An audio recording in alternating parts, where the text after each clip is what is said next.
답은 AI 반도체, 또 최대 2차 전지 비교 분석, 2차 전지와 조선 수익의 길, 점상과 함께하는 특별 강연회. QR코드를 인식해 확인해보세요.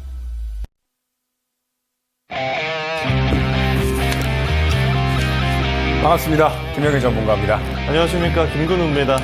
네, 오늘 야인시대 상당히 또 시장이 어려운 상황입니다. 그런 상황 속에서 여러분들의 종목 진단 안내드리기 위해서 저희 또 이토마토에 어떻게 보면 또 젊은 피잖아요, 저희가. 그렇죠. 네, 그래가지고 젊은 피로서 패기 있게 여러분들의 종목 진단 상당히 또 열정적으로 도와드릴 수 있도록 하겠습니다. 야인시대 시작하겠습니다.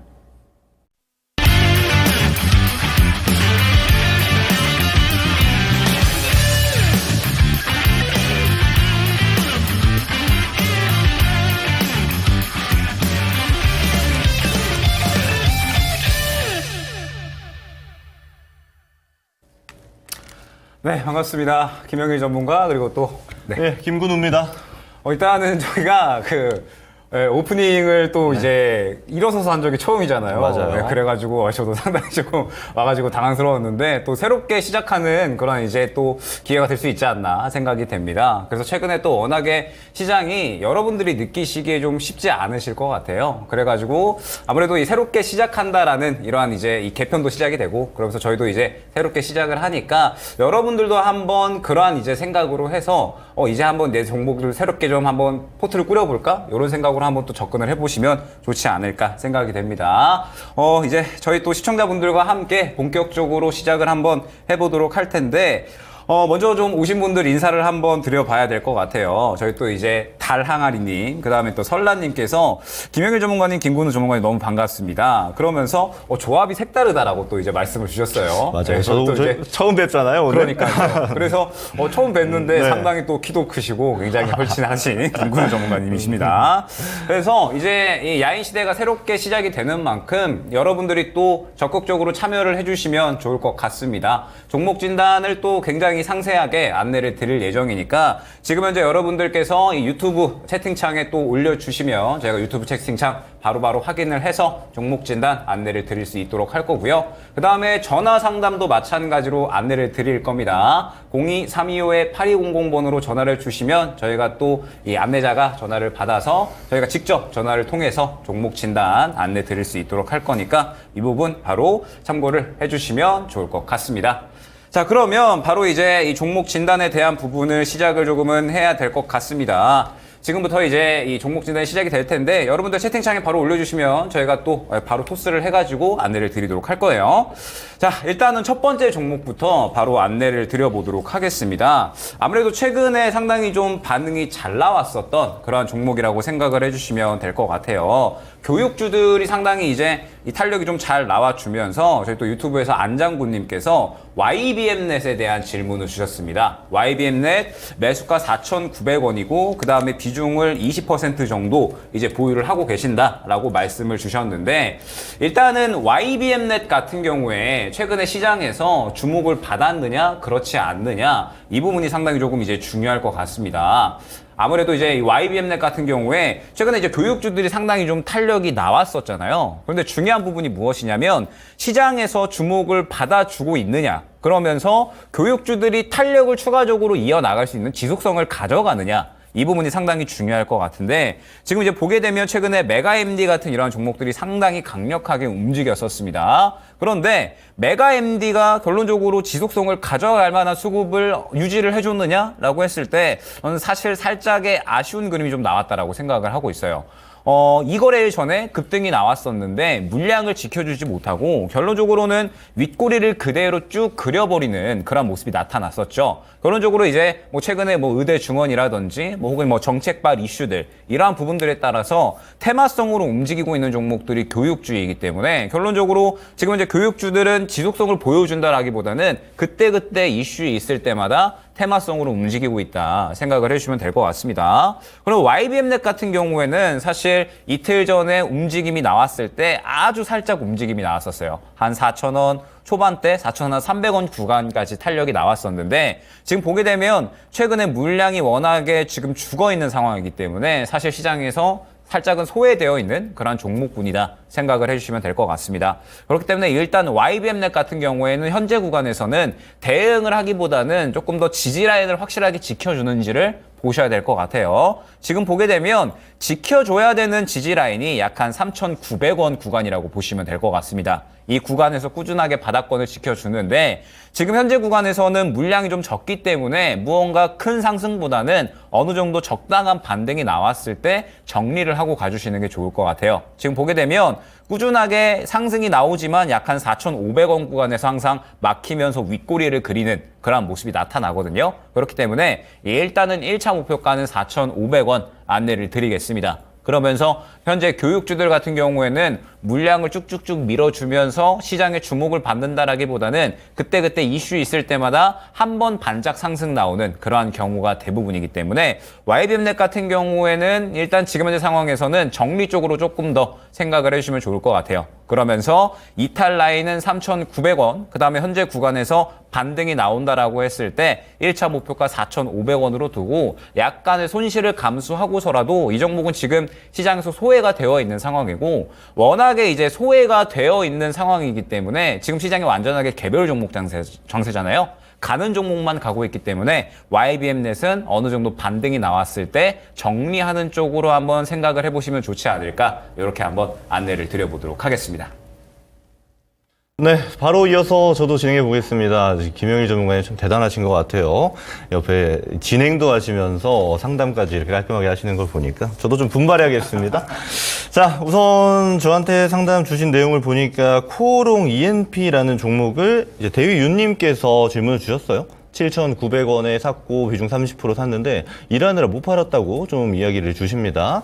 자, 그래서 이 부분에 대해서 좀 설명을 드릴 건데 먼저 얘가 최근에 굉장히 강하게 움직입니다. 그럼 여기에 이유를 좀 살펴볼 필요가 있는데 코오롱 ENP 같은 경우는 먼저 우리가 첫 번째로 봐야 되는 게 이런 지점이 있습니다. 얘가 그럼 올라가는 이유가 지금 플라스틱 소재단 종목이에요. 화학주입니다. 그럼 이 화학주에서 왜 얘네가 부각을 받는가? 왜냐면 사실 세계에서 가장 큰 생산 설비를 가지고 있는 곳입니다. 가장 큰 공장을 가지고 있는 건데 지금 중국이랑 미국이랑 무역 분쟁이 진행이 되고 있어요. 근데 보통 우리가 보게 되면 무역 분쟁하면 미국이 중국을 제재하는 단에서 그럼 우리가 어떤 수혜를 받을까라는 관점으로 살펴보기 마련입니다만은 이번 건은 좀 다릅니다. 미국이랑 유럽에서 이제 중국이 엔지니어링 플라스틱이라고 해서 해당 소재를 수입을 해서 가공을 하는데 여기에 전수조사를 하겠다라는 겁니다. 그러면 당연하게 반사이익으로 들어올 수 있는 게 그러면 우리가 미국이랑 유럽을 대신할 수 있는가? 그럼 대신할 수 있는 기업이 있는가를 봐야 되는 것이고 거기에서 나온 게 지금 코오롱 ENP다라고 보시면 되는 건데 근데 저한테 질문을 딱 주신 게 지금 이제 매도할 수 있는 가격이 올까요? 못 팔았는데? 그러니까 단기로 보고 있다라는 거예요. 그래서 이슈를 통해서 종목은 잘 고르셨다. 그리고 앞으로 상승 모멘텀도 저는 좀 더 남아있다라고 보고 있는 겁니다. 왜냐하면 이 조사 기간 자체가 일단 1년으로 잡혀 있는 거고요. 그리고 중요한 거는 1년 뒤에 추가로 필요하면 6개월도 더 잡겠다라는 겁니다. 그럼 그 사이에 이 코오롱 ENP가 당연히 모멘텀을 받을 수 있는 것이고 근데 잘 보셔야 되는 게 제가 모멘텀에 대한 설명을 드리는 부분이 있고 실제로 수치화 되는 부분들이 있다라는 지점을 차이를 두고 보셔라라고 항상 이야기를 드립니다. 왜 이런 게 중요하냐 하면 테마로 끝나는 거, 이야기가 이야기로 끝나는 거는 주가의 상승에 한계가 존재하기 때문이거든요. 지금 코오롱 ENP 같은 경우는 일단 테마입니다. 왜냐하면 수혜를 받을 가능성이 있다라는 것이지 실제 수혜를 받는 거고 매출이 찍히는 단계는 당연히 아니거든요. 그럼 그렇다고 해서 코오롱 ENP가 굉장히 재무도 안 좋고 테마로만 형태가 띄는 종목이냐? 절대 아닙니다. 세계에서 가장 큰 생산 설비 있다고 이야기 드렸잖아요. 그렇다라는 관점으로 일단 테마는 좋고 그리고 기업 자체도 지금 밸류가 나쁘지 않고 이 상태에서 좋은 모멘텀 탔다. 그러면 단기로 좀 더 봐도 되는 어떠한 좋은 궁합이 합쳐지게 되었다라는 겁니다. 근데 저는 너무 길게 보는 것보다는 지금 말씀 주신 것처럼 못 팔았다라고 말씀 주신 건 이제 오늘 고가권에 대한 가격을 이야기 주시는 거거든요. 저는 그래서 이 9,000원대 위 정도 가격이 되면은 매도를 일단 보시는 게 좋을 것 같다라고 생각이 듭니다. 왜냐하면 일단 30% 비중이기 때문에 일단 매도라는 말은 전량 다 매도보다는 한 절반 정도 수익 실현을 해서 천천히 끌고 나가는 정도를 볼 수 있는 것이고, 지금 중요한 거는 근데 이 모멘텀이 한 방에 일단락되거나 할 가능성이 많이 높지는 않습니다만 가능성 자체는 염두에 둬야 됩니다. 왜 그러냐 하면 일단 지금 보면요, 거래 대금이 오늘 같은 경우 670억 정도 발생했고 어제 같은 경우는 거의 천억대 거래 대금이 발생했다는 겁니다. 그러면 시장에서 굉장히 많은 관심을 받고 있는 종목이라는 건데, 그럼 이 정도 수급이 발생했을 때 상승하는 가능성이 높아지는 종목이다라는 겁니다. 근데 여러분 아시겠지만 이제 내일 그리고 모레 되면은 엔비디아 실적 발표가 있습니다. 그럼 엔비디아 실적 발표가 발생하게 되면 만약에 시장 예상치만큼 엔비디아가 잘 실적이 나와줬다 하면 당연하겠지만 우리 종목들 중에서 반도체 종목으로 수급 쏠림이 발생할 가능성이 높습니다. 그러면 코오롱 EMP 갖고 있는 지금 모멘텀이 다소 약해질 가능성이 있는 것이고, 모멘텀이 약해진다라는 거는 당연하겠지만 주가의 하락으로 연결될 수 있는 부분이 있기 때문에 저는 지금 일단 수익 구원이잖아요. 그래서 매수가까지 혹시나 터치를 하게 된다라면 일단 비중을 정리하는 것, 일부라도 정리를 해서 리스크를 좀 낮추는 거를 권장드리도록 하겠습니다. 제가 지금 두 가지 전략을 드린 거예요. 매수가가 지금 7,900원이니까 7,900원 단을 이탈하면 비중 줄이는 것, 그리고 9,000원 위까지 상승하게 되면 비중을 줄이는 것, 이 두 가지 전략을 유의해서 확인하시면 되겠다라는 말씀으로 마무리하도록 하겠습니다. 네, 다음 종목 이어서 바로 또 말씀을 드려보도록 할게요. 유튜브에서 저희 또 윤기승님께서 이렌시스 7,700원에 20% 보유를 하고 있는데 이 종목에 대해서 이제 또 진단을 부탁드린다, 이렇게 말씀을 주셨습니다. 자, 최근에 이제 로봇주들이 상당히 또 강세가 한번 나왔었잖아요. 그러다 보니까 이제 슬슬 한번 로봇주들을 잡아볼까라는 생각을 하고 계시는 분들도 계실 것 같습니다. 그렇기 때문에 이 로봇주들에 대해서 저는 슬슬 한번 지켜봐야 되는 타이밍이라고 생각을 하고 있습니다. 지금 시장에서 사실 종목이 굉장히 또 순환이 빠르게 나오고 있잖아요. 그러다 보니까 로봇주들이 좀 잠잠하다가 어제 또 상당히 로보를 필두로 해서 강력하게 상승이 나온 모습을 확인을 할 수가 있었는데, 로봇주 같은 경우에는 올해 반드시 봐야 될 섹터군들 중에 하나라고 생각을 하고 있습니다. 계속해서 대기업에서 M&A에 대한 이야기가 나와주고 있고, 제가 이제 올해 넘어오면서 사실 또 상당히 강조하고 있는 키워드가 성장에 대한 부분이거든요. 그러면은 이 성장이라는 키워드를 대입을 해본다라고 했을 때 로봇 섹터 같은 경우에는 분명하게 이 성장이라는 키워드군에 속하는 종목군이다 생각을 하고 있습니다. 그렇기 때문에 지금 현재 상태에서 시장에 한번 주목을 받았다라고 한다면은 로봇주들은 충분히 좀 지켜봐야 된다라고 생각을 하고 있어요. 그래서 이렌시스 같은 경우에는 약간 이제 이 삼성 쪽하고 연관이 있는 종목이라고 생각을 해주시면 될 것 같습니다. 삼성이 이제 3분기에 이 로봇, 보핏, 웨어러블 로봇인 이제 보핏을 또 출시를 할 예정이잖아요. 그러면서 이렌시스가 관련해서 감속기를 또 공급을 하고 있기 때문에 일단은 이 부분에 대한 모멘텀이 있고 3분기에 다가오는 중이라고 생각을 해주시면 될 것 같아요. 그런데 어제 로봇주 중에는 상승이 상당히 잘 나왔었던 게 로보였죠. AMD와 업무 협약을 맺어서 이제 교육 로봇에 대한 이야기가 나오게 되면서 이 부분에 대해서 또 상당히 상승이 잘 나왔다라는 부분을 생각을 해주시면 될 것 같습니다. 그래서 제가 항상 이 강조드리는 부분이 로봇주 같은 경우에는 반드시 수급이 살아있는가를 잘 보시고 선별을 해서 접근을 하셔야 된다라는 부분을 또 많이 강조를 드렸었죠. 제가 일전에 한번 두산 로보틱스를 안내를 드린 적이 있었는데, 두산 로보틱스가 상장하고 나서 사실 상당히 조금 조정이 나왔었잖아요. 조정이 나오다가 제가 일전에 이 구간에 한번 추천을 드린 적이 있었는데, 이 구간에서 보게 되면 무언가 수급의 변화점이 나타나면서 종목이 올라갈 수 있는 환경이 만들어졌었다라는 겁니다.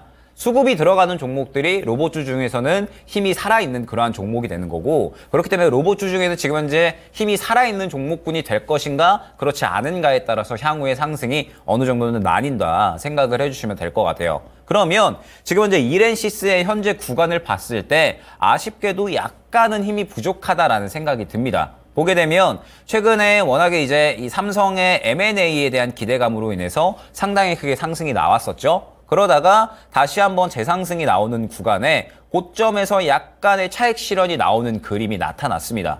그리고 최근의 흐름을 봤을 때 마찬가지로 한 번 더 차익 실현이 나오면서 살짝 수급이 좀 빠졌다라는 느낌이 들게 만드는 그러한 차트다라고 생각을 해주시면 될 것 같아요. 그러면은 지금 현재 상황에서는 봤을 때 다가오는 모멘텀이 있잖아요. 삼성이 3월에 웨어러블 로봇인 보핏을 출시한다. 그러면서 이렌시스가 관련해서 감속기를 공급을 하고 있다라는 다가온 이슈가 있기는 하지만 지금 현재 상황은 이 21선을 이탈을 하게 된다라고 했을 때 한번 고를 파고 올라올 가능성이 있다라는 점을 생각을 해주셔야 될 것 같습니다. 그렇기 때문에 일단 지금 현재 상황에서는 어떠한 대응을 하기보다는 21선을 잘 지켜주는지, 혹시나 21선을 이탈을 한다라고 했을 때에는 121선 구간까지 지켜주는지를 보셔야 될 것 같아요.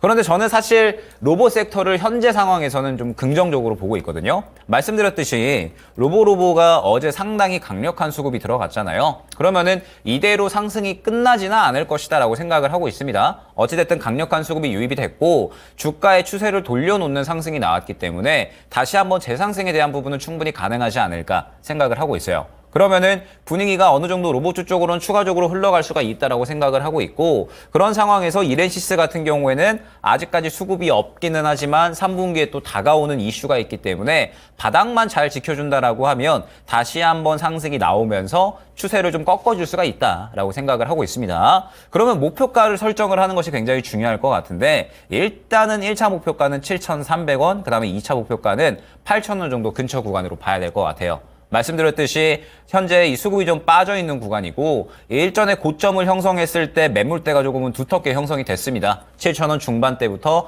8,000원까지 해서 굉장히 매물대가 두텁게 형성이 됐기 때문에 이 구간을 강하게 뚫어주지 못한다라고 하면 마찬가지로 또 차익 실현이 나올 수가 있다는 점을 생각을 해주셔야 될 것 같아요. 그렇기 때문에 일단 이렌시스 같은 경우에는 3분기에 다가오는 이슈가 있는 만큼 당장에 대응을 하기보다는 수급이 또 살짝 빠져 있으니까 먼저 지지라인을 확실하게 확보를 해주는지 요거 먼저 보셔야 될 것 같고요. 고개를 틀어준다라고 했을 때는 1차 목표가 7,300원, 2차 목표가 8,000원 정도로 두고 조금 더 여유롭게 대응을 해 나가면서, 어찌됐든 로봇주들은 지금 현재 이 상황을 봤을 때 실적에 의해서 꾸준하게 상승이 나온다라기보다는 약간의 이슈가 나왔을 때 테마성 움직임이 강한 종목군들입니다. 그러다 보니까 이렌시스 같은 경우에도 3분기에 또 다가오는 이슈에 따라서 한번 급등이 나올 수가 있거든요. 그 급등이 나오는 시기에 잘 대응을 하는 것이 그 어떤 것보다 중요하다라는 점 안내를 드리면서 다가오는 이슈를 차분하게 한번 기다려보자 안내를 드려보도록 하겠습니다.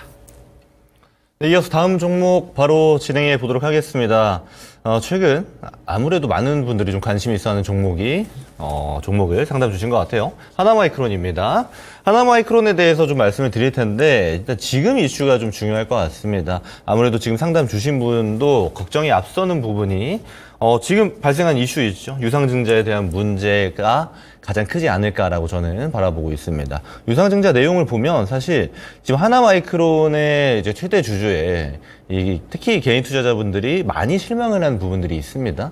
예를 들면 유상증자에 많이 참여하지 않은 부분, 그리고 또 하나는 이제 최대 주주가 갖고 있는 하나마이크론이 갖고 있는 예를 들어 현금 유보량이라든지 이런 부분이 많이 있음에도 불구하고 유상증자를 감행한 것들, 이런 것들이 아무래도 좀 실망감을 가져다 줬고, 이에 따라서 주가가 좀 많이 변동성을 보여줬습니다. 특히 하방으로 변동성을 많이 보여줬는데, 이 내용에 대해서 제가 설명을 좀 드려볼게요. 일단 하나마이크론이 갖고 있는 모멘텀에 대해서 우리가 알 필요가 있습니다. 하나마이크론은요, 우리 증시가 예를 들어 굉장히 불안했던 시절이라든지 낙폭을 키웠던 시절이라든지 그 시간에도 굉장히 강했던 종목입니다. 대표적인 구간을 보자라면요, 2023년에 예를 들어 7월 같은 구간에서도 사실 거의 빠지지도 않고요.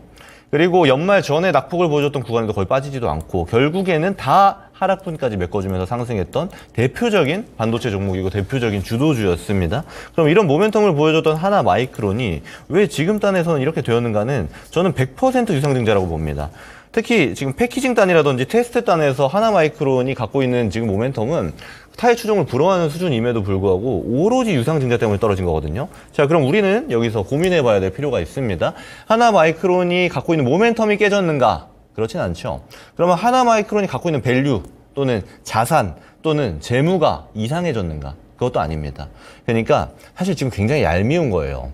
지금 가격대가 내려왔으면 이런 종목은 저가 매수로 봐야 되는 겁니다. 근데 저가 매수를 하고 싶지 않은 마음이 드는 거예요.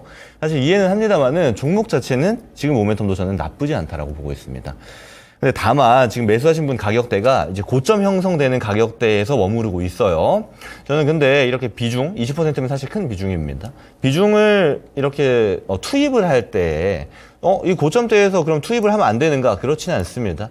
오히려 이 고점대에서 우리가 단기적인 뷰라든지 모멘텀적인 뷰로 충분히 들어갈 수 있거든요. 근데 이때 모멘텀이 깨지는 순간이 옵니다. 예를 들면 대표적으로 이런 구간이 되겠죠. 그러면 시장 단에서 깨졌는가 또는 반도체 단에서 깨졌는가 여러 가지 측면을 볼 필요가 있는데 이런 모멘텀이 깨지는 자리 정도를 노출할 때에는 일부 비중을 정리해서 그럼 떨어지면 더 사야지로 봐야 할 필요도 있는 겁니다. 왜냐면 하나마이크로는 좋은 종목이니까요. 그럼 이 좋은 종목이라는 기준으로 모멘텀에 대응을 했다라면 오히려 이런 유상증자가 발생했을 때 추가 매수로 대응할 수 있게 되는 좀 좋은 전략이 발생할 수 있는 건데 근데 중요한 거는 지금 비중이 20%가 들어갔다 보니까 저는 지금 단에서 추가 매수하는 거는 좀 리스크가 높다라고 봅니다. 왜냐면요. 하나마이크론이 지금 좋은 거 맞습니다. 하지만 주식에 100% 없죠. 결국 지금까지 주도주로서의 모습을 보여준 게 굉장히 튼튼하고 그리고 좋은 모멘텀을 가지고 있는 거는 분명한 사실입니다만은 이제 앞으로도 그럼 지금과 같이 동일하게 강한 모습만 가져갈 것인가는 또 다른 문제로 봐야 될 필요가 있는 겁니다. 예를 들면 오늘 장세에만 봐도 HBM 하면 대장은 SK하이닉스였습니다. 따라가는 게 하나마이크론 포함해서 한미반도체라든지 하나마이크론, 이오테크닉스, PSK홀딩스, 이런 종목들, 리노공업까지 많은 종목들이 있잖아요. 그럼 이 HBM 종목들이 오늘만 해도 모멘텀이 동일했느냐 보면 동일하지 않습니다. 결국 어떤 종목은 올라가고 어떤 종목은 당연히 하락하게 되는 올라가면 올라갈수록 올라가는 종목 숫자가 적어지는 선별적인 움직임을 보여줄 건데 이에 따라서 하나마이크론이 좋은 모습은 다행입니다만 여기서 리스크를 추가하는 거는 다소 바람직하지 않을 수 있다는 지점은 우리가 체크하고 가야 될 필요가 있다는 거고요. 그러면 지금부터 대응을 어떻게 하면 되는가가 중요한 건데 저는 이거 본절까지 올 가능성이 굉장히 높은 종목이다라고 봅니다. 지금 단계에선 그래요.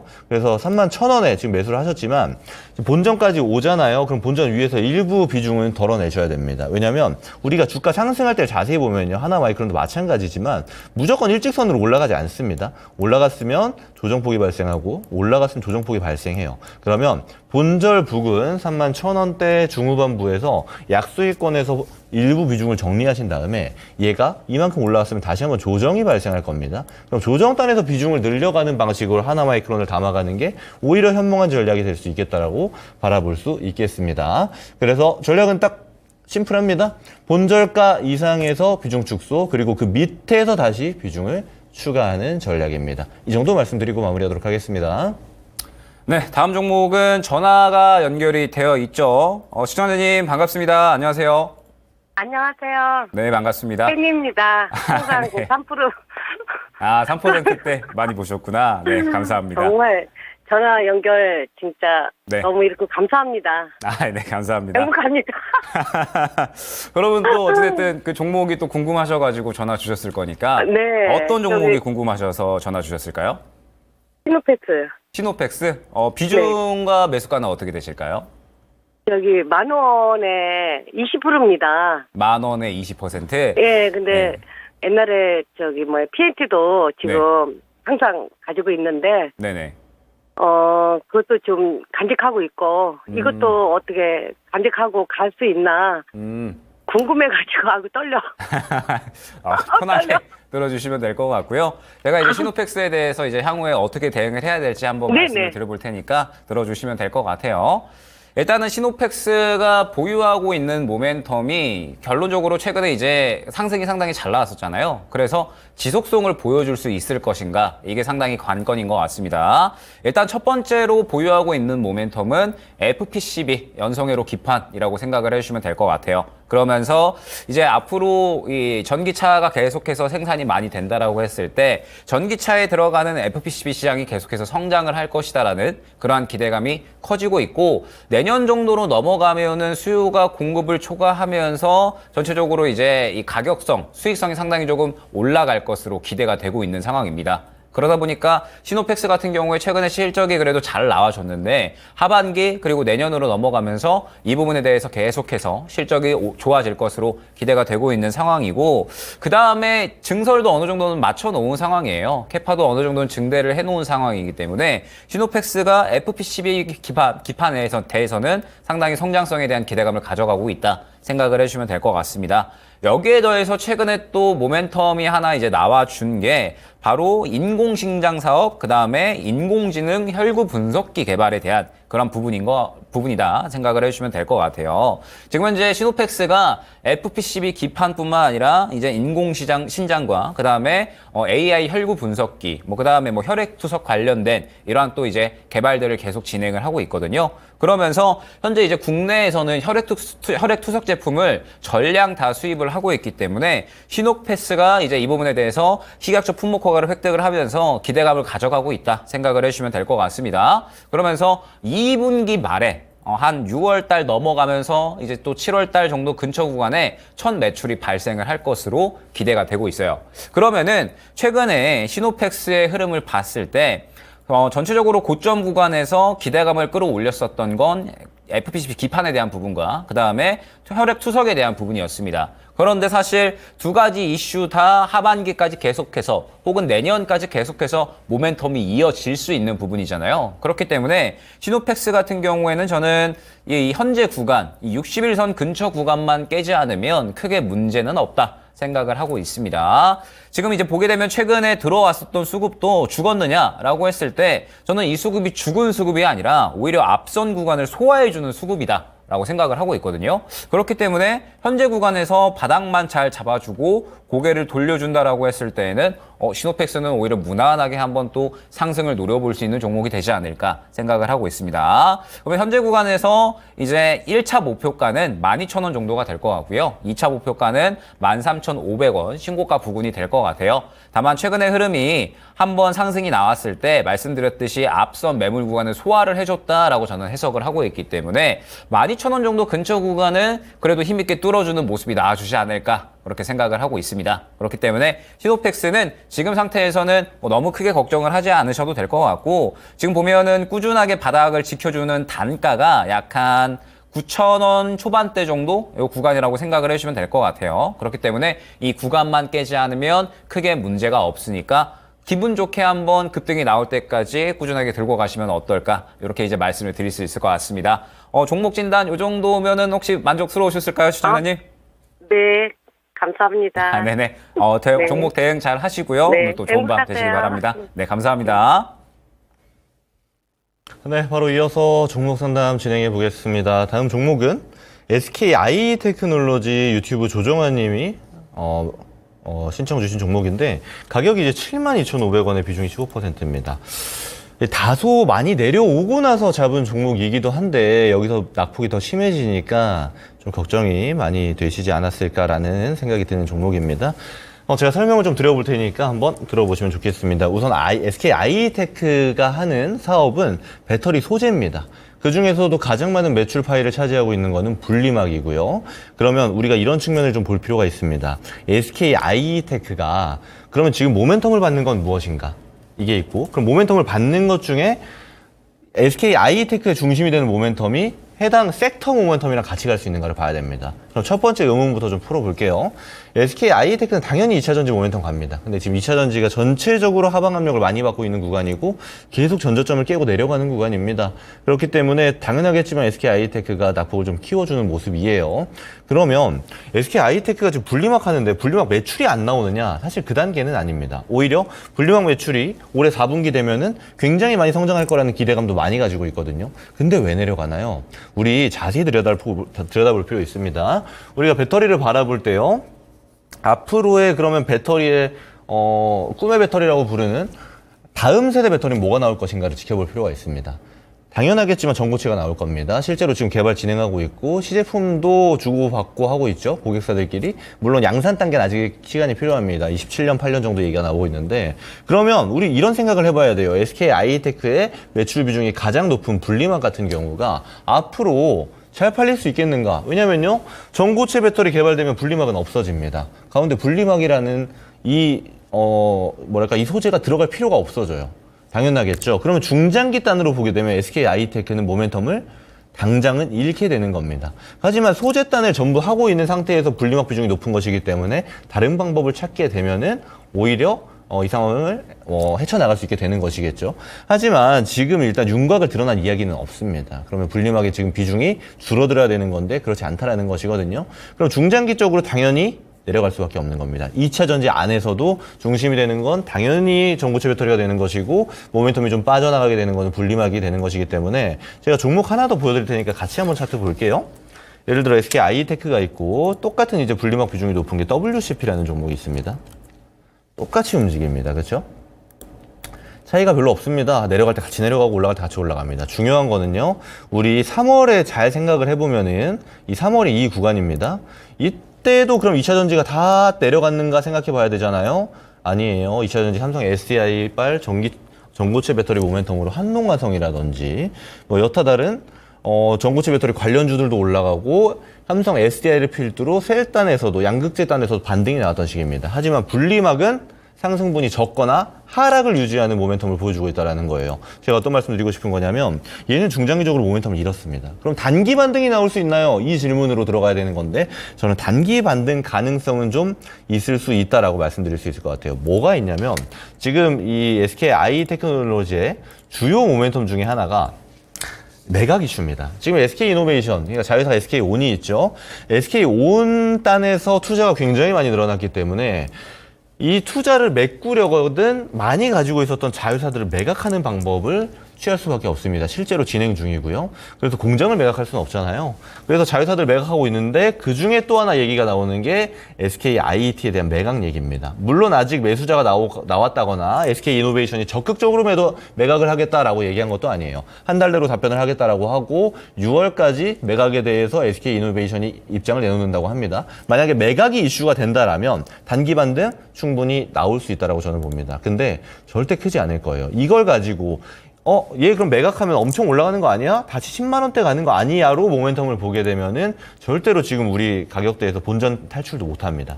저는 그래서 어떻게 봐야 되느냐고 말씀드릴 거냐면 이 7만 원대 가격대 정도부터 사실 6만 5천 원으로 제가 좀 낮추겠습니다. 얘가 지금 많이 하락을 해가지고 6만 5천 원 가격대부터 비중을 줄여 나가셔야 될 것 같아요. 네. 그래서 본절 이전에 손실을 낮추는 전략으로 SK 하이테크는 대응하는 게 맞다라고 저는 봅니다. 그래서 받는 가능성이 높은 이 매각 이슈 타이밍에 대응을 하자로 전략을 말씀드려 보도록 하겠습니다.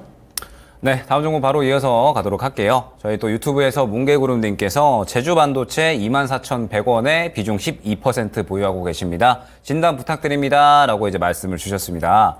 일단 제주반도체 같은 경우에는 사실 워낙에 올해 상반기 굉장히 또 이제 돌풍의 주역이었죠. 엄청나게 상승이 나왔었던 그러한 종목이었고 최근에는 상승이 나온 만큼 어느 정도 쉬어가는 그러한 그림들이 나타나고 있습니다. 그러면 이제 현재 구간에서는 단기적으로 상승에 대한 또 모멘텀이 나와줄 수 있을 것인가, 그리고 현재 시장에서 살아있는 종목군인가, 이게 상당히 중요할 것 같습니다. 일단 제주반도체 같은 경우에 다음 달에 있을 이슈를 한번 기대해 볼 만해도 좋을 것 같아요. 다음 달 6월에 애플의 이제 WWDC가 예정이 되어 있죠. 그러면서 WWDC에서 온디바이스 AI에 대한 기대감이 어느 정도는 또 나타나고 있습니다. 지금 현재 갤럭시를 또 견제를 할 수 있을 만한 애플에 들어가는, 아이폰에 들어가는 이 온디바이스 AI에 대한 기대감들, 이런 것들이 또 어느 정도는 기대감이 있다 생각을 해주시면 될 것 같아요. 그래서 일단은 제주반도체가 이 온디바이스 AI 관련해서는 또 기존의 대장으로 움직였었잖아요.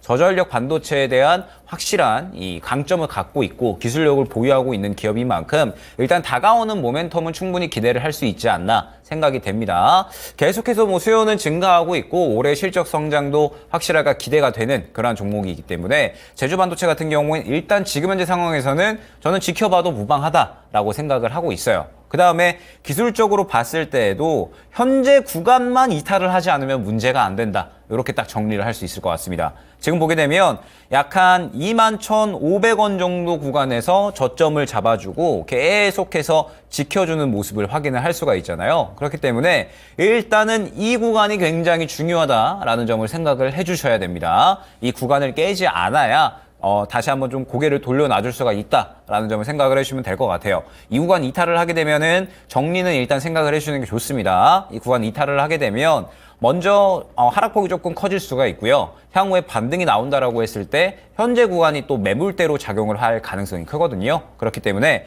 일단은 이 21,500원 121선 구간을 이탈을 하게 되면 정리는 필수적으로 진행을 해주시는 편이 좋다라는 점 생각을 해주시면 될 것 같고, 그 다음에 현재 구간을 이탈을 하지 않고 반등이 나온다라고 했을 때 말씀드렸듯이 일단 다가오는 모멘텀이 있습니다. 다가오는 이슈가 있고, 그 다음에 기술적으로 봤을 때 물량이 다 죽었느냐라고 하면 저는 아직까지는 죽지 않았다 생각이 돼요. 지금 일단 고점 구간에서 한번 차익 실현이 나오기는 했는데 다시 한번 계속해서 같은 구간에서 물량을 좀 모아놔주고 있다 생각이 되거든요.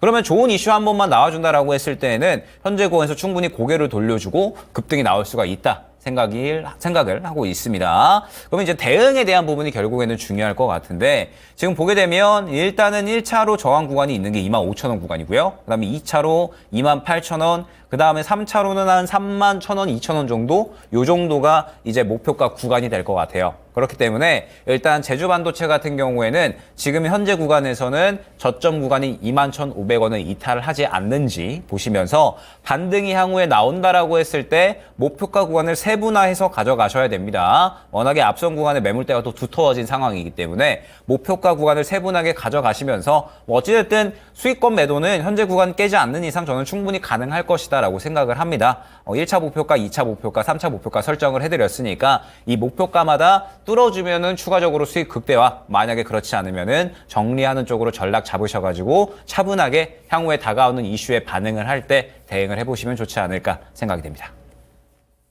네, 전화 연결로 상담 이어가 보도록 하겠습니다. 안녕하세요. 김근우입니다. 네, 안녕하세요. 밤늦게 휴가십니다. 아, 네, 고맙습니다. 보면은 어떤 종목인지는 제가 전달을 받았는데 혹시 어떤 게 궁금하신지 내용은 전달을 못 받았거든요. 말씀해 주실 수 있을까요? 우리기술 투자요. 네. 비중은요, 10%고요. 네. 1,500원. 아, 그래요. 그러면 어떻게 대응하는지가 궁금하신 거세요? 오늘 추가 매수 하다가 놓쳤어요. 9,050원에 걸어놨는데 안 네. 걸렸어요. 네, 그러면 지금 더 올라갈 걸로 보고 계신 거네요. 네, 그렇죠. 네. 얼마까지 올라갈지. 목표가도 좀 궁금하시고요. 제가 그럼 그 네네네. 부분에 대해서 좀 상담을 드려보도록 하겠습니다. 잘 듣고 판단해 주시면 될 것 같아요. 네. 자, 우선 우리기술투자라는 기업이 하는 일이 중요합니다. 얘네들이 하는 건 벤처캐피탈입니다. 벤처캐피탈 하는 일은 잘 아시겠지만 투자하는 겁니다. 스타트업에 투자해서 얘네들은 조금만 투자하면 잘 클 것 같은데 막 이렇게 투자를 하는 거예요. 그중에 우리기술투자가 잘 투자해서 성공한 기업이 있는데 바로 두나무라는 기업입니다. 두나무에 투자를 했더니 그럼 두나무가 하는 사업이 뭔데요? 라고 물어보실 수 있잖아요. 두나무가 하는 거는 업비트라고 해서 비트코인 거래소를 운영합니다. 자, 많이 들어보셨죠? 근데 그래서 모멘텀이 어떻게 가냐면요. 이거 잘 들어보셔야 돼요. 우리기술투자가 돈을 많이 벌어서 주가가 올라가는 게 아닙니다. 비트코인 가격이 올라가면 우리기술투자의 주가가 올라가요. 참 이상하죠? 왜 이게 중요하냐면 지금 모멘텀에 우리기술투자가 갖고 있는 모멘텀은 비트코인밖에 없습니다. 자, 그러면 연계성은 우리가 알겠어요. 비트코인 가격이 올라가게 되면 사람들이 비트코인 거래를 많이 할 테니까 그러면 당연히 업비트에서 거래를 많이 할 테고 업비트를 가지고 있는 두나무가 돈을 많이 벌겠구나. 그럼 두나무의 주주인 우리기술투자가 돈을 벌겠구나. 이런 구조로 가는 거거든요. 사실 근데 이런 구조는 다른 말로 하면 테마주에 가깝다라는 겁니다. 똑같은 종목이 있어요. 하나투자증권이라고. 하나투자증권도 비트코인이 올라가면 올라가고 비트코인 내려가면 내려갑니다. 자, 그럼 우리가 봐야 될 거는 비트코인이 그럼 앞으로 어떻게 될까요? 라는 질문으로 바뀌게 되는 겁니다. 오늘 얘가 막 상승했던 거는요. 지금 이더리움 이제 현물 ETF 승인을 앞두고 있다라는 얘기로 시작이 되는 겁니다. 자, 그러면 이더리움 선물 ETF가 승인이 된다라면은 앞으로 더 상승 모멘텀을 지속할 수가 있는 거예요. 근데 다만 지금 가능성인 것이고 현물 ETF 같은 경우는 미국 증권거래위원회를 통과를 해야 됩니다. 물론 지금 저도 이 얘기를 아는데 좀 봐야 되는 측면이 있긴 한데 가능성이 현재 단계에서는 좀 있긴 합니다. 얘기도 좋은 얘기 많이 나오고 있고. 그러면 중요한 건 지금 뭘 봐야 되냐면 이거를 사면요. 우리기술 투자를 살 거면 저는 비트코인 사는 게 더 낫다라는 생각입니다. 다시 말하면요. 지금 이더리움 ETF 승인 가지고 모멘텀 받은 거잖아요. 그럼 이더리움 사는 게 낫습니다. 비트코인이랑 이더리움 다른 코인이거든요. 그게 오히려 본질에 더 가까운 투자가 될 수 있는 거예요. 왜냐하면 지금 모멘텀이 한번 깨지기 시작하면 뭐가 문제가 생기냐면 코인은 올라가는데 우리 기술 투자가 예를 들어 내려가 버리잖아요. 그러면 우리 기술 투자가 갖고 있는 모멘텀은 비트코인 하나밖에 없기 때문에 이 모멘텀이 예를 들어 엇박자가 한 번이라도 나는 순간 이 주가의 상승은 보장이 안 되는 겁니다. 저는 그래서 이게 굉장히 위험한 테마탄 투자가 될 수 있기 때문에 단기적으로만 보시는 게 좋겠다라는 생각이에요. 저는 우리 기술 투자나 하나투자증권에 대한 얘기를 하는 모든 분께 비슷한 얘기 드립니다. 이 코인에 대한 모멘텀을 좋게 보세요. 그러면 코인을 사세요. 이더리움 ETF 좋게 보세요. 이더리움 ETF 사세요. 비트코인 좋게 보시면 비트코인 사면 됩니다. 그렇기 때문에 우리 기술 투자가 갖고 있는 지금 모멘텀은 본질에 가까운 모멘텀은 아니다라는 거예요. 근데 다만 지금 저한테 신청 주신 분 내용을 보게 되니까 막 손실폭이 커지거나 막 이런 건 아닌 것 같아요. 추가 매수를 만약에 했다라면은 오히려 본절 탄출도 될 수 있는 정도의 모멘텀을 보여줄 수 있는 것이기 때문에 어떤 얘기 드리고 싶은 거냐면 지금 단기적으로 수급이 한번 돌았습니다. 어떤 측면이냐? 이 아랫단 보시면 됩니다. 굉장히 강할 때 움직임 막 돈이 막 들어오잖아요. 거래대금 같은 경우는 거의 막 5천억이 넘게 터집니다. 그냥 완전한 시장 중심주였는데 빠지고 빠질 때는 막 죽었어요. 그러다가 오늘자로 살아났단 말이에요. 저는 그래서 이거 단기 모멘텀은 살아있다라고 봐요. 그리고 비중이 막 큰 상태는 아니기 때문에 추가 매수를 좀 단계별로 좀 말씀을 드리고 싶은데 이 점을 좀 잘 들어보셨으면 좋겠습니다. 우선 오늘 상승분에 이어서 내일도 상승할 가능성이 좀 높습니다. 그렇다라는 거는 내가 만약에 내일 바로 상승을 해줘요. 그러면 저는 이거 본절에서 전량 정리입니다. 전량 정리. 네. 이거는 제 의도를 잘 파악하셔야 됩니다. 전량 정리가 어떤 의도냐면 이걸로 수익 보지 마시고 차라리 이걸로 손실 보지 마시고 이 모멘텀을 갖고 있는 코인을 보시는 게 맞다라는 거예요.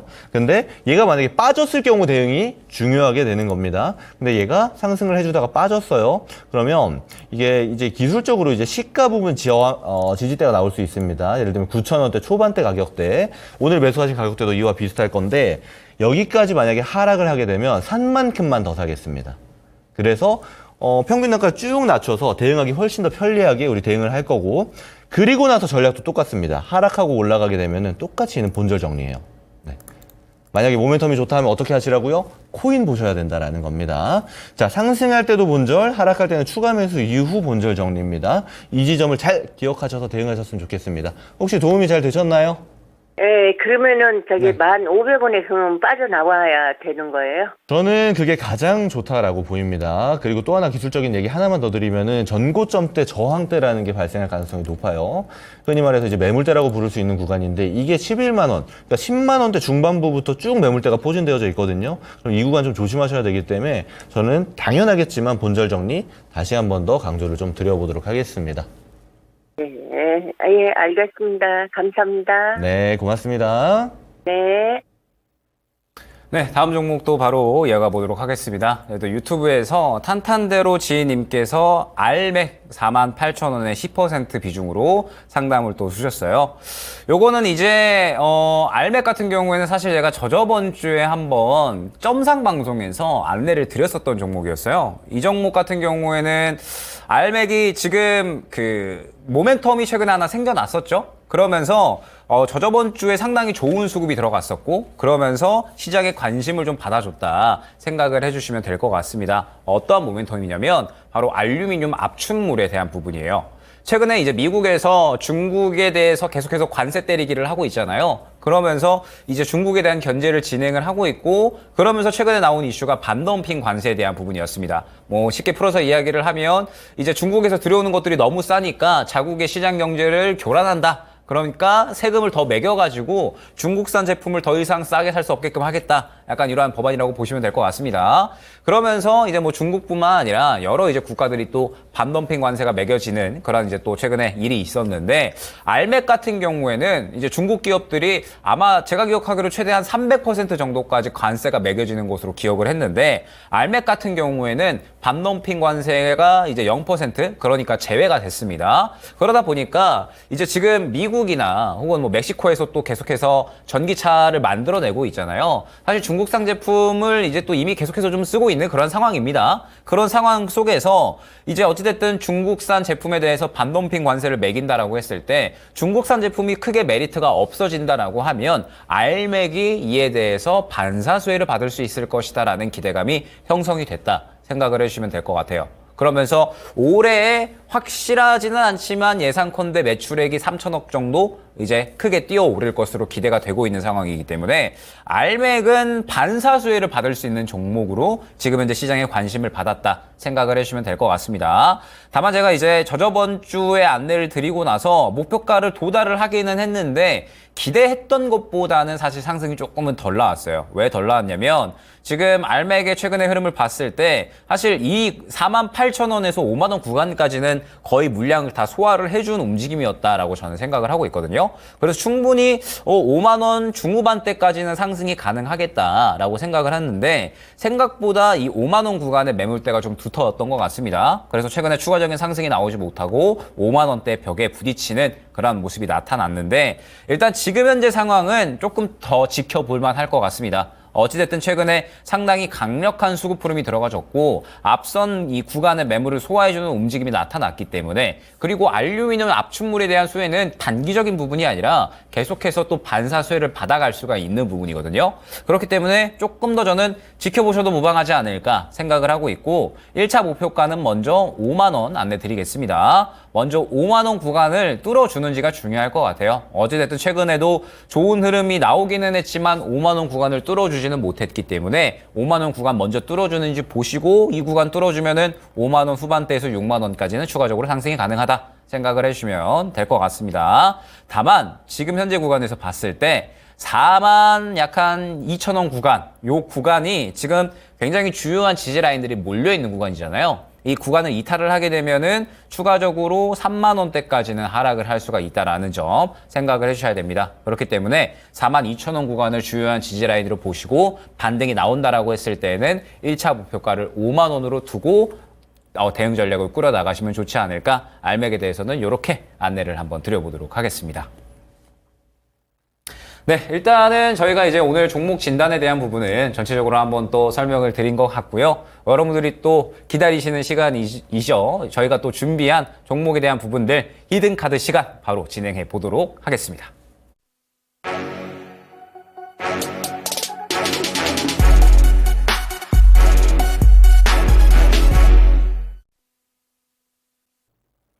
네, 먼저 제가 진행하겠습니다. 오늘의 히든카드 섹터는 반도체로 준비해봤습니다.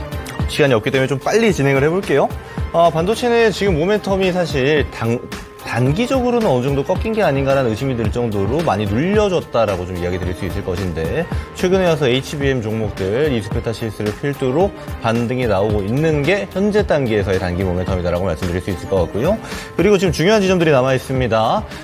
우리 시간으로 보면 5월 23일 새벽에 이제 엔비디아 실적 발표가 남아 있습니다. 그러면 이에 따라서 HBM이라든지 AI 단의 모멘텀이 충분히 발생할 수 있는 것이고 AI 반도체 단에서도 나올 수 있는 것이라서 지금 반도체주가 대부분 웅크리고 있는 종목들에서 상승 패턴이 좀 나올 수 있지 않을까라는 생각을 좀 할 수 있는 것이고요. 두 번째가 디램이나 낸드 가격의 상승이 폭발적으로 이루어져 있고 수요량 자체도 증가하고 있는 폭 그리고 수출량 자체도 증가하고 있는 폭이 반도체에서 이제 대놓고 보여주고 있습니다. 그럼 이런 상태에서 전공정이라든지 후공정이라든지 가릴 것 없이 싸져버린 반도체 중에서 어떤 걸 고를 것인가에 대한 고민이 들어가야 되는 시점이다라고 말씀드릴 수 있을 것 같고요. 바로 종목 소개해 드려보도록 하겠습니다. 이런 종목 예시들 한번 보여주세요. 자, 사실 굉장히 많이 고민했습니다. 좋은 종목들이 많이 보이시죠? 자, 그 중에서 지금 단계에서 저는 굉장히 보기 좋다. 그러니까 다른 종목들이 낙폭을 키워갈 때 오히려 잘 버텨준 종목이 강해 보인다라는 관점으로 종목을 골랐고요. 제 종목은 이오테크닉스입니다. 네, 이오테크닉스 여러분 잘 아시겠지만 이제 HBM 후공정 기업입니다. 그리고 레이저 장비 그리고 레이저 솔루션에서는 대장입니다. 이오테크닉스 따라오는 기업이 없고 그러면 레이저 장비가 어떤 걸 하는 것인가 이런 게 중요할 건데 우선 첫 번째로 봐야 되는 게 이게 있습니다. 지금 AI 반도체에서 얘기가 가장 많이 나오고 있는 게 전력이라든지 열 관리라든지 이런 것들이잖아요. 그러면 왜 전력이 많이 필요해지고 왜 열 관리가 중요해지는가가 중요한 건데 반도체의 성능이 향상되면 향상될수록 전력을 전력은 더 많이 들어가게끔 되어져 있습니다. 이거는 당연한 것이고 또 하나는 발열이 많이 늘어난다라는 것이거든요. 그래서 뭐가 중요해지냐면 반도체가 성능이 늘어나는 지점에서 전력이나 이거 알겠어요. 그럼 성능이 늘어나는 건 누가 할 건데 이거거든요. 그러면 성능이 늘어난다라는 거는 더욱더 작아지고 더욱더 미세 공정이 많아진다라는 겁니다. 그러면 미세 공정이 많아질 때마다 레이저 장비가 들어가는 건 당연한 거고 그 중에서 이제 국내 기업 중에 대장이라고 볼 수 있는 이오테크닉스는 우리는 지금 중심적으로 봐야 되는 종목이다라고 말씀을 드리고요. 장비단 보면은 사실 굉장히 많습니다. 주요 제품 보면은 레이저 마커 있고 스크라이버 있고요. 그러니까 적용되는 분야가 이제 PCB라든지 뭐 LCD 반도체 굉장히 많은 분야에서 들어가는데 지금 반도체가 중심에 있다 보니까 이오테크닉스가 아무래도 반도체에 좀 집중이 되어져 있는 모습인 거고 다른 분야에서도 비중이 꽤나 들어가 있는 종목이다라는 것도 좀 참고로 볼 수 있는 내용이기도 합니다. 그래서 이오테크닉스가 저는 지금 단계에서는 봐야 되는 종목 중에 대표적인 종목이다라고 말씀드릴 수 있을 것 같고요. 가격 전략을 바로 드려보도록 하겠습니다. 우선 이오테크닉스는 내일 시초가 이하에 매수하시면 되겠습니다. 그리고 1차 목표가는 25만 5천 원, 손절가는 20만 원 드려보도록 하겠습니다. 네, 저도 이제 종목을 준비를 했는데 워낙에 또 오늘 제한된 시간 내에 많은 거를 좀 말씀을 드리고 싶다 보니까 섹터랑 종목을 다르게 준비를 했습니다. 오늘 제가 준비한 히든 섹터는 화장품 미용 쪽이라고 생각을 해주시면 될 것 같아요. 워낙에 오늘 시장을 주도하는 움직임이 나왔었잖아요. 그러다 보니까 화장품주들이 다시 한번 오늘 수급을 밀어주면서 주도하는 움직임이 나왔습니다. 그렇기 때문에 여러분들이 화장품에 대해서 굉장히 조금 궁금해하시는 부분들이 많으실 것 같아요. 그런데 저는 화장품이나 그리고 여기에 더해서 피부 미용 쪽은 하반기까지 계속해서 좀 지켜봐야 되는 섹터군이 아닌가 생각이 됩니다. 일단 화장품이나 피부 미용 쪽은 계속해서 이제 이 실적에 대한 기대감이 나타나고 있다 생각을 해주시면 될 것 같아요. 하반기에도 수출을 중심으로 해서 성장을 꾸준하게 이어나갈 수 있을 것이다 생각이 되고 있는 상황이기 때문에 지금 현재 상황에서 이 화장품이나 피부 미용 쪽은 하반기까지 실적 성장에 대한 부분, 이 매출처를 다변화함에 따라서 이에 대한 효과를 톡톡히 볼 수 있을 것이다 생각을 해주시면 될 것 같습니다. 그리고 이뿐만 아니라 최근에 뭐 피부 미용 쪽도 상당히 시장에서 좋은 모습들을 나타내주고 있잖아요. 뭐 최근에 비올이나 혹은 뭐 제이시스 메디칼이나 클래시스 같은 이러한 종목군들이 또 상당히 좋은 모습을 보여주고 있다 보니까 화장품 쪽들과 피부 미용 쪽은 저는 하반기까지 충분히 보셔도 좋을 것 같다. 그러면서 지금 이제 뭐 시장에서 제가 지금 뭐 말씀드리는 뭐 한국 화장품이나 혹은 코리아나 뭐 그다음에 뭐 본느 뭐 이러한 종목군들이 지금 상당히 또 다시 한번 밀어주는 수급 형태가 나왔거든요. 그렇기 때문에 화장품이나 미용 쪽은 여러분들이 다시 한번 이 트레이딩 할 수 있는 구간 정도는 충분히 나올 수가 있을 것 같으니까 화장품이나 피부 미용 쪽은 한번 여러분들이 현재 시장에서 개별 종목 장세가 이어지고 있기 때문에 한번 접근해 볼 수 있는 섹터군으로 노려보시면 좋을 것 같다. 라는 생각에 히든 섹터로 한번 가져와 봤고요. 그 다음에 이제 종목에 대한 부분을 또 말씀을 드려야겠죠. 종목 후복은 바로 또 보여주시면 되겠습니다. 6가지 종목이 준비가 되어 있는데 이 6가지 종목은 또 섹터가 구분이 되어 있죠. 워낙에 지금 현재 시장이 개별 종목 장세이기 때문에 그중에서 좋아 보이는 것들, 그중에서도 또 우리가 가져갈 만한 것들을 한번 가져왔다 생각을 해주시면 될 것 같습니다. 그러면서 뭐 우양이라든지 혹은 뭐 본느, 뭐 그다음에 뭐 그린케미칼 굉장히 또 여러 가지 섹터군들이 있는데 제가 오늘 가져온 종목은 샘 CNS 생각을 해주시면 될 것 같아요. 여기 또 김근우 전문가님께서 가져온 반도체 섹터 저도 지금 상당히 좋게 보고 있습니다. 자, 샘 CNS 같은 경우에 지금 현재 상황에서 다시 한번 기대감을 끌어올리고 있는 구간이라고 생각을 해주시면 될 것 같아요. 프로브카드용 핵심 부품인 세라믹 STF를 또 생산을 하고 있는 그런 기업인데 아무래도 하반기에 HBM에 대한 기대감은 저는 더욱더 커질 수 있을 것이다 생각을 하고 있습니다.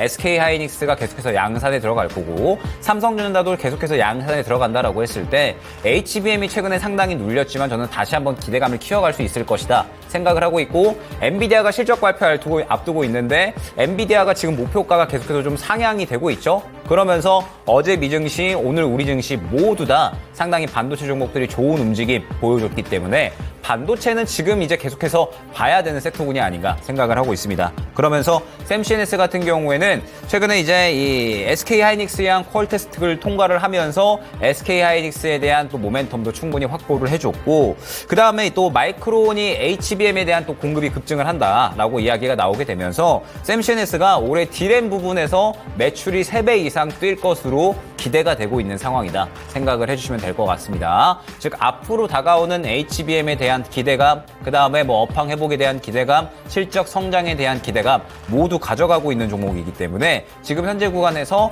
반도체 종목 중에서는 한번 접근을 해봐도 좋은 종목이다 생각을 해주시면 좋을 것 같습니다. 그러면서 최근에 차트 흐름을 보게 되면 고점에서 한 차례 급등이 나왔었다가 약간의 차익 실현이 나오고 다시 한번 수급을 좀 밀어 넣어주고 있는 구간인 것 같아요. 그러면서 워낙에 또 지지라인이 확실한 그러한 종목이기 때문에 이 안정적인 지지라인을 토대로 우상향을 다시 한번 보여줄 수 있지 않을까 생각이 됩니다. 그렇기 때문에 샘CNS 같은 경우에는 매수가는 현재가 이하에서 접근을 한번 해주시면 좋을 것 같고요. 목표가는 8,800원, 그다음에 손절가는 6,800원 안내를 드리도록 하겠습니다. 자, 일단은 오늘 또 이 종목 진단, 그 다음에 또 히든 카드까지 해가지고 굉장히 여러분들께 여러 가지 이 시장에 대한 대응 전략을 말씀을 드린 것 같습니다. 아무래도 첫 시간이다 보니까 조금은 미흡했었던 부분이 있었을 것 같아요. 다음 주에는 더욱더 튼튼하게, 더욱더 알찬 내용들 준비해가지고 인사드릴 수 있도록 할 테니까 화요일에는 꼭 본방 고정하시기 바랍니다. 저희 또 젊은 피 김근호 전문가님과 저와 함께 계속해서 알찬 내용 안내 드릴 수 있도록 하겠습니다. 오늘 하루도 고생 많으셨고요. 저희는 또 다음 주에 좋은 내용으로 인사드릴 수 있도록 하겠습니다. 감사합니다. 고맙습니다.